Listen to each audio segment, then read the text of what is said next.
Halo semua, perkenalkan kami dari kelompok 2. Kami akan mempresentasikan hasil kerja kelompok kami dengan tema diplomasi dan hak asasi manusia atau Human Rights Diplomacy. Sebelumnya, perkenalkan nama saya Hilmi Maulana Prasetya Dahula dan rekan saya. Saya Miftahul Pagawak. Dan saya Birtilo Petrus Telun. Oke, langsung saja kita masuk ke slide berikutnya yang akan dipresentasikan oleh rekan saya Bertilo. Mengapa diplomasi HAM menjadi krusial? Yang pertama, trauma Perang Dunia Kedua. Kesadaran global mendalam mengenai kekejaman perang dan perlunya perlindungan HAM universal untuk mencegah genosida terulang. Di sini Perang Dunia Kedua pada tahun 1945 menyaksikan penderitaan dan kekejaman luar biasa, mulai dari genosida penindasan hingga pelanggaran hak asasi manusia secara masif. Dari trauma tersebut lahirlah kesadaran global bahwa perlu ada sistem yang melindungi martabat dan hak setiap manusia tanpa memandang ras, agama, atau kebangsaan.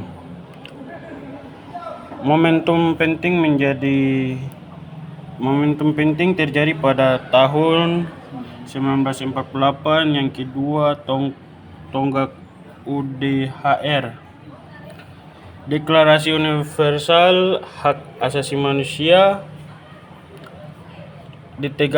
ditetapkan menyatakan HAM sebagai standar pencapaian umum bagi semua agama.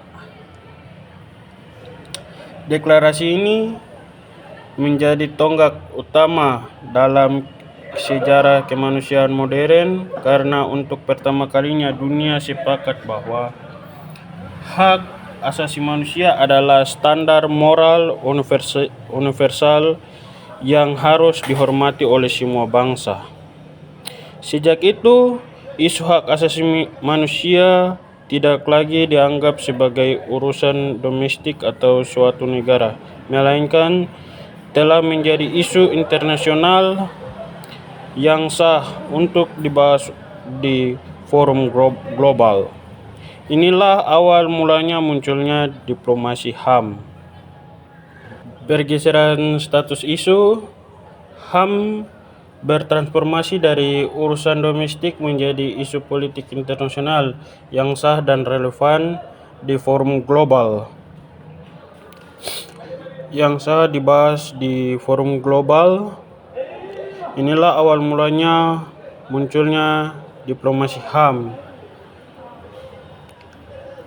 Dan mekanisme promosi global, diplomasi digunakan sebagai instrumen strategis untuk promosi perlindungan dan penegakan standar HAM secara global, yaitu dengan negara-negara aktor global untuk mempromosikan, melindungi, serta menekankan HAM melalui jalur diplomatik dan kerjasama internasional. Pengertian dan perbedaan diplomasi HAM.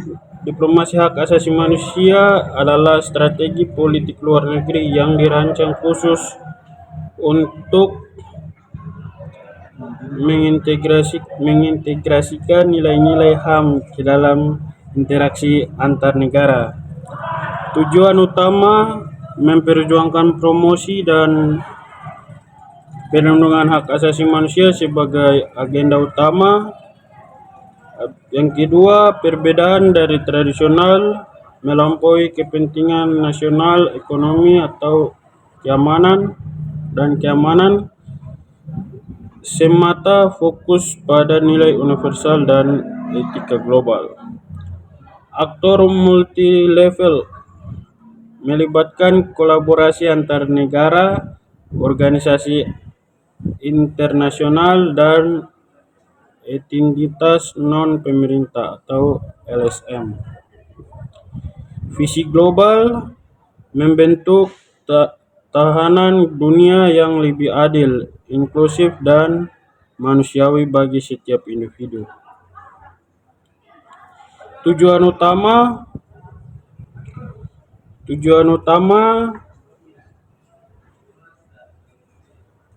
adalah tingkat global. Diplomasi ini berbeda dengan diplomasi tradisional yang cenderung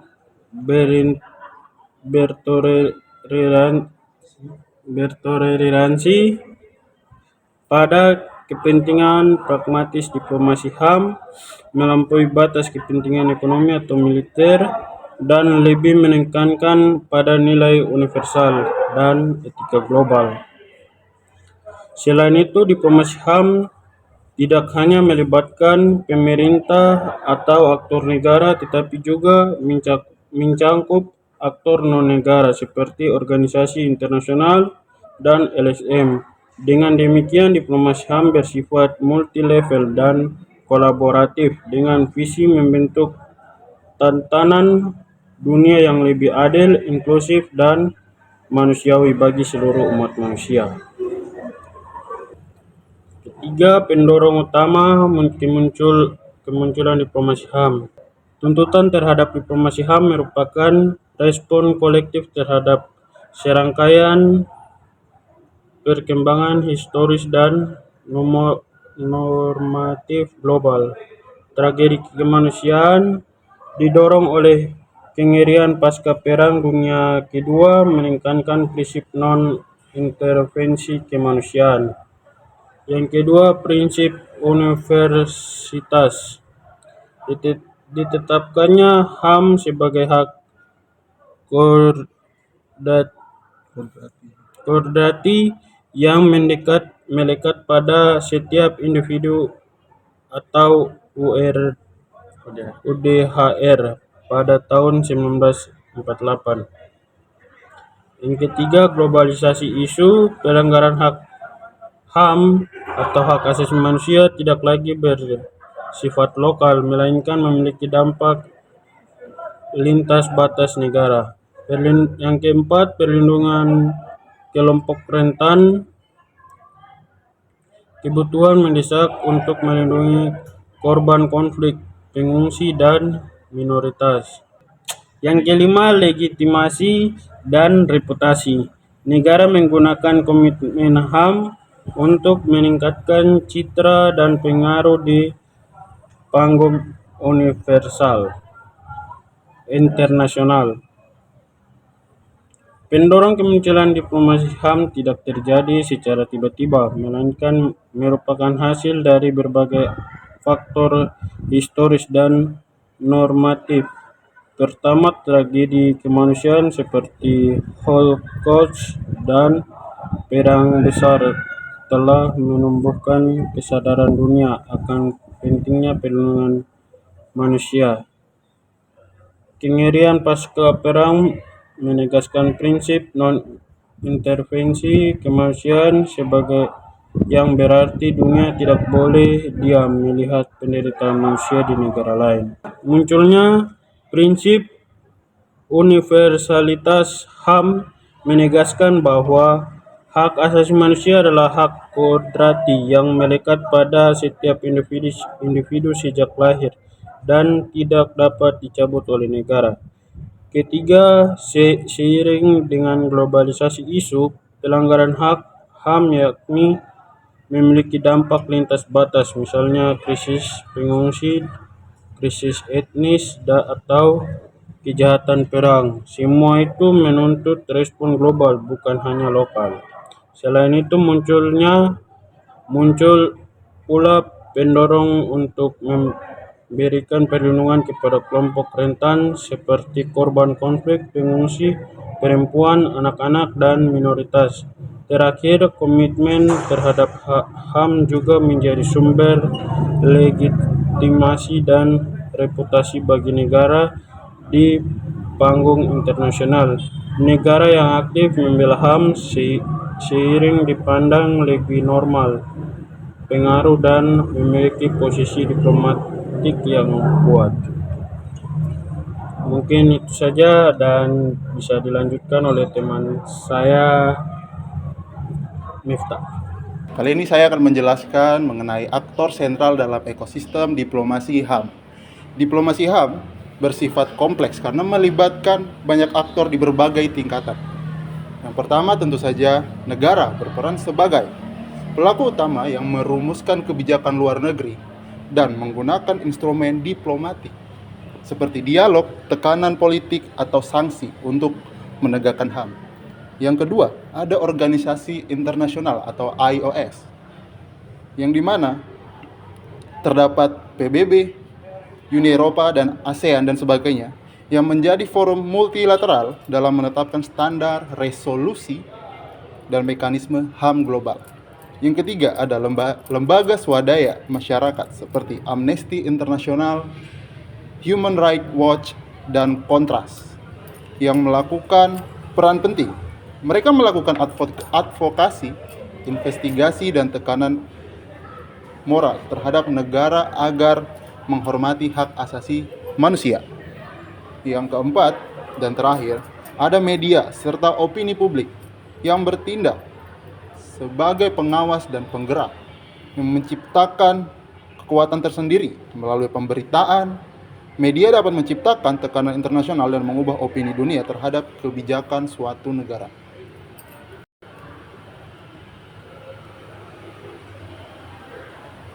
Slide berikutnya yaitu instrumen kunci diplomasi hak asasi manusia.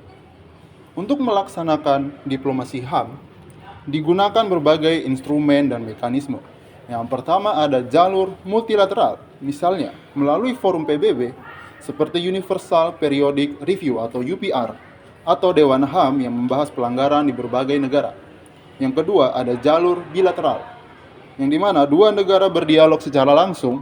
Dalam jalur ini dapat diterapkan sanksi ekonomi atau politik, atau bahkan pemberian bantuan dengan syarat penghormatan hak asasi manusia. Yang ketiga ada soft power diplomasi, yakni penggunaan kekuatan moral dan media untuk mempengaruhi opini global. Kampanye media, laporan tahunan HAM, dan mobilisasi masyarakat sipil termasuk dalam kategori public atau soft power diplomacy. Yang keempat, ada track to diplomacy, yaitu jalur informal yang melibatkan akademisi, mantan diplomat, dan organisasi non-pemerintah untuk membuka komunikasi yang macet di level resmi. Dan yang terakhir, ada penegakan hukum internasional melalui lembaga seperti ICC atau International Criminal Court dan ICJ atau International Court of Justice yang menindak pelaku kejahatan kemanusiaan lintas negara. Slide berikutnya yaitu studi kasus praktik diplomasi HAM yang berhasil dan berkelanjutan. Ada beberapa contoh nyata yang menunjukkan bagaimana diplomasi hak asasi manusia dapat membawa perubahan. Kasus pertama adalah apartheid di Afrika Selatan. Melalui tekanan diplomatik, sanksi ekonomi global, dan boikot olahraga internasional, dunia berhasil mendorong berakhirnya sistem rasial yang menindas. Contoh kedua adalah krisis Rohingya di Myanmar, di mana tekanan diplomatik internasional menyebabkan pemberlakuan sanksi terhadap militer Myanmar dan munculnya gugatan genosida di Mahkamah Internasional. Kasus berikutnya yaitu konflik Palestina, yang memunculkan banyak resolusi di PBB, serta upaya membawa pelanggaran HAM ke Mahkamah Pidana Internasional. Dan terakhir ada kasus Darfur di Sudan, di mana ICC mengeluarkan surat penangkapan terhadap Presiden Omar al-Bashir atas kejahatan perang dan genosida. Semua contoh ini menunjukkan bahwa meskipun prosesnya lambat, diplomasi hak asasi manusia tetap dapat menjadi alat transformasi moral dan politik yang kuat. Sekian dari saya, materi berikutnya akan dilanjutkan oleh rekan kami, yaitu Mr. Hilmi. Ya, baik, berikutnya adalah tantangan kritis dalam diplomasi HAM. Yang pertama, kedaulatan versus universalitas. Ketegangan abadi antara prinsip non-intervensi atau kedaulatan negara dan pengakuan HAM sebagai nilai universal. Nah, Sini diplomasi HAM juga menghadapi banyak tantangan serius. Salah satunya adalah ketegangan antara kedaulatan dan universalitas. Sebagian negara masih berpendapat bahwa urusan HAM adalah masalah internal, bukan urusan dunia luar. Yang kedua, standar ganda. Negara-negara kuat seringkali selektif dalam menerapkan tekanan HAM, tergantung pada kepentingan politik dan ekonomi mereka.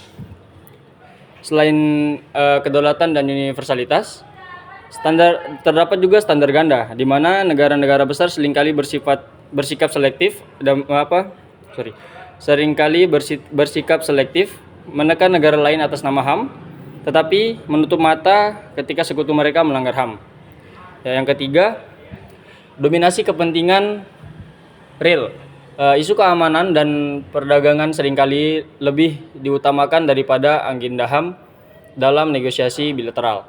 Yang terakhir adalah lemahnya penegakan hukum, kurangnya gigi atau enforcement power pada mekanisme internasional membuat implementasi putusan sulit dilakukan. Nah, kepentingan politik dan ekonomi juga seringkali lebih diutamakan dibanding isu HAM dalam negosiasi internasional. Dan yang tidak kalah penting, penegakan hukum internasional masih lemah karena lembaga seperti ICC tidak memiliki kekuatan militer untuk memaksa negara patuh. Yang terakhir adalah kesimpulan dan arah masa depan. Diplomasi HAM adalah pertarungan nilai yang konstan, bukan sekedar negosiasi politik. Yang pertama, peran dan efektivitas. Diplomasi HAM adalah instrumen yang semakin tak terpisahkan dalam hubungan internasional modern, melibatkan spektrum luas aktor dan mekanisme. Efektivitasnya sangat bergantung pada konsensus moral dan kemauan politik negara-negara besar untuk bertindak konsisten. Yang berikutnya adalah kebutuhan tindak lanjut, mengatasi tantangan standar ganda melalui mekanisme akuntabilitas yang lebih kuat, memperkuat penegakan hukum internasional dan peran organisasi non-pemerintah, mendorong komitmen universal dan tanpa syarat terhadap perlindungan HAM melampaui batas kedaulatan. Nah, sebagai penutup, perlu kita pahami bahwa diplomasi HAM bukan sekedar negosiasi politik antar negara, melainkan perjuangan nilai-nilai kemanusiaan yang berlangsung terus-menerus. Diplomasi HAM kini menjadi bagian penting dari hubungan internasional modern, melibatkan berbagai aktor dan mekanisme. Namun, efektivitasnya sangat bergantung pada kemauan politik dan komitmen moral negara-negara besar untuk bertindak secara konsisten. Ke depan, dunia memerlukan mekanisme akuntabilitas yang lebih kuat untuk menghindari standar ganda, memperkuat penegakan hukum internasional, serta membangun komitmen global terhadap perlindungan HAM tanpa batas kedaulatan.